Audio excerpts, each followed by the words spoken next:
As an outside reading group, we decided to read Toni Morrison.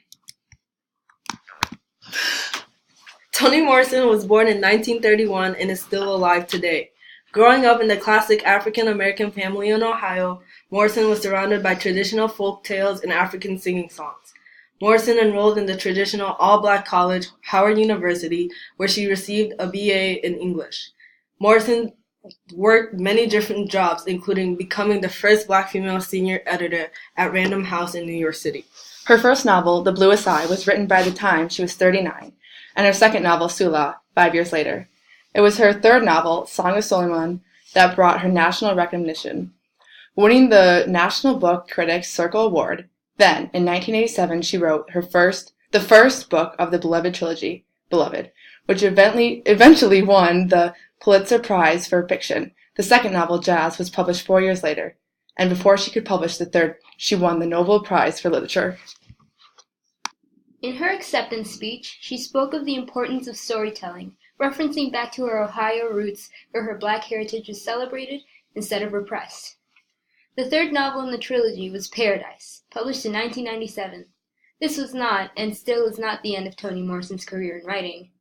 She continued to write many books after the trilogy, her most recent being God Help the Child, published in 2015. In 2012, Toni Morrison received the highest civilian honor granted in the U.S., the Presidential Medal of Freedom, presented to her by Obama.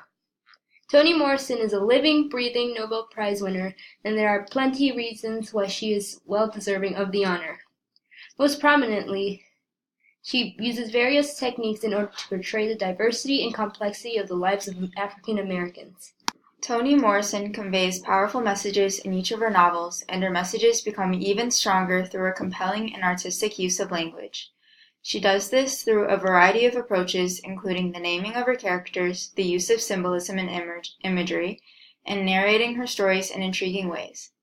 First, she adds significance to her characters' identities by giving them unusual yet profound names. In God Help the Child, Morrison creates a character named Bride, who grows up without love and affection from the world around her due to her dark blue-black skin complexion. This creates a source of irony and tension, as someone who is a bride is typically someone who is much loved. Morrison creates another character in A Mercy, who she names Sorrow. Sorrow is an orphan suffering from hallucinations who is found half drowned on a beach, so in this instance, her naming seems logical. However, towards the end of the novel, Sorrow gives birth to a child, and as a result recovers from her mental ailings, perhaps due to a regained sense of purpose. She then renames herself Complete. Toni Morrison extends her use of symbolism beyond character names, and uses it so often that it becomes integrated throughout an entire text. She uses it in many forms, including people, places, and objects. For instance, Morrison has used something as simple as water to represent various themes in multiple novels. In Song of Solomon, she writes, "Many waters cannot quench love, neither can floods drown it," using water to represent the power of love. In Beloved, Morrison wrote, "As soon as death got close to the river, her own water broke loose to join it," making a journey across waters represent a journey towards liberty. As the Swedish Academy puts it, Toni Morrison's novels invite the reader to partake at many levels and at varying degrees of complexity. Another device Morrison applies across all of her writings is imagery. The Swedish Academy commended her artistry with words throughout her novel Jazz by saying, "The final picture is a highly composite image of events, characters, and atmospheres, mediated in a sensual language with a deep inherent sense of musicality." Toni Morrison's way of addressing her reader has a compelling luster in a poetic direction.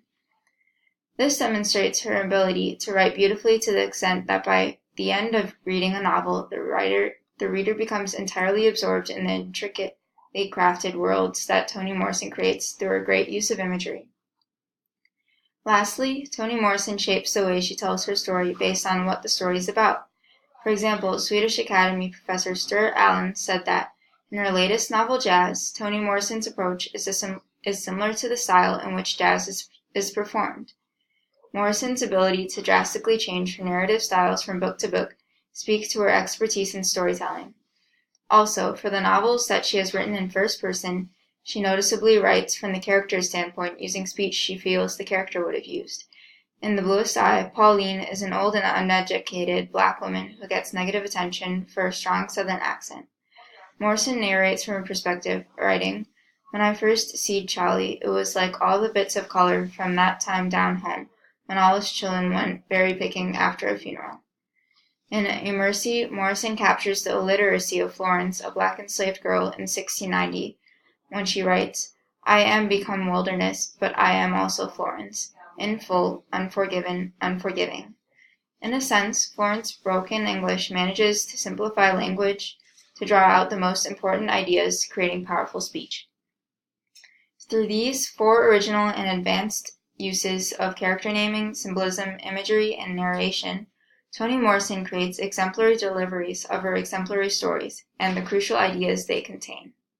Toni Morrison also includes multiple time periods in Black history to show the progression of the social and historical aspects of life for Black people in American society.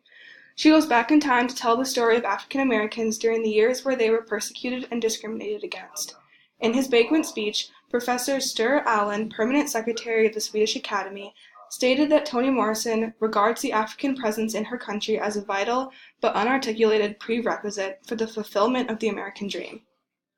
He's articulating that Toni Morrison writes about the history of those who gave the possibility of an American dream, but were never properly recognized for that effort. This is shown in many of her novels, such as A Mercy, Song of Solomon, and Beloved, where she tells the story of slaves being separated from their families. These stories are not uncommon in slave history, yet we as a general public don't hear or see these stories come to life. The awful tragedy that is slavery is often taught in history class as something that had happened. Yes, it was bad, but it's over now and things are much better. We've forgotten that these were real people who were enslaved and treated as subhuman. We've forgotten that there are still elderly African Americans who had grandparents who were slaves. There are still people who've touched the hands and looked into the eyes of a slave. All of that has been forgotten, but Toni Morrison brings it all to life in a few of her novels. Professor Sture Allen also states that Toni Morrison has given the Afro-American people their history back piece by piece. This is proven in Toni Morrison's novel Sula, where the stories of 2 women from the 1910s until the 60s are followed. Their story exemplified the history of African Americans in a small town in Ohio and shows the difference before and after the civil rights movement began in the 60s. Specifically, this novel notes how once African Americans were freed, white people sent them to the hills, claiming it would be better land, which was a lie. Once Africans moved to the valley, it became dirt poor since the whites moved to the hills, where they built huge buildings wanting a view. Toni Morrison purposely adds this specific detail and contrast to show that from the perspective of Black Americans, it will always be the white people who get what they want when they want it.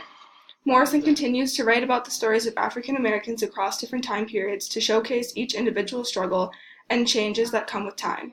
She continues to write about the lives of African Americans in her most recent novel, God Help the Child, which is set in the modern day, continuing the dialect of African American struggles even into today. Morrison accentuates the idea that Black struggle isn't over just because it's been more than 100 years since the abolition of slavery. Not only does she bring to life the African Americans of the past, but she keeps in mind the struggles of the modern-day African Americans. She doesn't ignore the current issues that African American people are facing in today's society, such as the desire to be white, to fit in with society, and stereotyping. Morrison continuously illuminates the social conflicts witnessed in Black American society and uses them to enhance her stories.